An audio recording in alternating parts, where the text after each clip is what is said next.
कहा जाता है कि घर में रखा सोना बुरे वक्त में काम आता है। खास तौर पर भारत में सोने का बहुत महत्व होता है। लेकिन अब सोना खरीदना आसान नहीं रह गया, क्योंकि सोना है कि कम होने का नाम ही नहीं ले रहा। भारतीय वायदा बाजार में सोना लगातार 5वें सत्र में महंगा हुआ है। इस महीने में अब तक सोने का भाव 758 रुपए चढ़ चुका है। गुरुवार 5 जनवरी को मल्टी कमोडिटी एक्सचेंज पर सोने का भाव 0.19% तेजी के साथ कारोबार कर रहा है। MCX पर सोने का भाव 56,650 प्रति 10 ग्राम पर पहुंच गया है। गोल्ड का ऑल टाइम हाई 57,800 रुपए के करीब है, यानी सोने का भाव ऑल टाइम हाई से सिर्फ 1,000 रुपए ही दूर है। पिछले 2 महीनों में सोने के भाव में 6,000 रुपए प्रति 10 ग्राम की तेजी आई है। नवंबर के शुरुआत में गोल्ड प्राइस 50,600 रुपए प्रति 10 ग्राम था, तो वहीं 4 जनवरी को 56,650 रुपए प्रति ग्राम हो गया। गोल्ड को लेकर प्रोडक्शन में यही कहा जा रहा है कि सोने का भाव इस साल 58 से 60,000 प्रति 10 ग्राम के पार जा सकता है। लेकिन ऐसा क्यों है? इसके पीछे क्या कारण है? चलिए अब इसके पीछे की वजह भी जान लीजिए।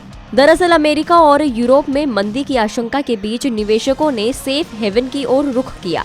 ऐसे में गोल्ड को सबसे सेफ इन्वेस्टमेंट ऑप्शन के तौर पर देखा जाता है।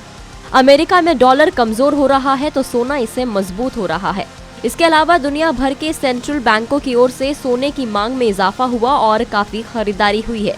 इससे सोने के दाम में तेजी आई है। अगला कारण है क्रिप्टो करेंसी में गिरावट। जी हाँ, क्रिप्टो मार्केट में गिरावट से भी सोने के निवेश की मांग में इजाफा हो रहा है। वहीं चीन दुनिया का गोल्ड का सबसे बड़ा इंपोर्टर है और इकोनॉमी के खुलने के बाद डिमांड में और इजाफा होना शुरू हो गया है। इसके अलावा भारत में वेडिंग सीजन चल रहा है, जिससे मार्केट में सोने की डिमांड में तेजी देखने को मिल रही है। भारत में डोमेस्टिक डिमांड में इजाफे से सोने के दाम में तेजी देखने को मिल रही है। IMF ने हाल ही में चेतावनी जारी की थी। 2023 में बड़े ग्लोबल रिसेशन का खतरा मंडरा रहा है।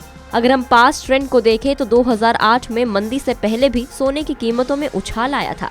इसके अलावा साल 2020 में कोरोना की पहली लहर के दौरान भी सोने की कीमतें बढ़ी थी।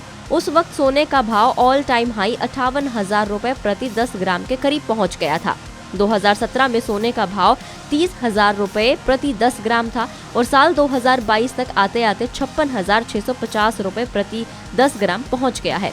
हालांकि निवेश के लिहाज से देखें तो सोने ने 5 साल में 90% का रिटर्न दिया है। निवेश के लिए तो इस साल खास तौर पर गोल्ड एक बेहतर ऑप्शन है, लेकिन अगर खरीदने के मामले में देखा जाए तो गोल्ड खरीदना अब काफी महंगा हो गया है। आपका इस रिपोर्ट को लेकर क्या कहना है, हमें कमेंट करके जरूर बताइएगा। अगर आप इस वीडियो को फेसबुक पर देख रहे हैं तो फेसबुक पेज को लाइक करें और अगर आप हमें यूट्यूब पर देख रहे हैं तो यूट्यूब चैनल को सब्सक्राइब करना ना भूलें।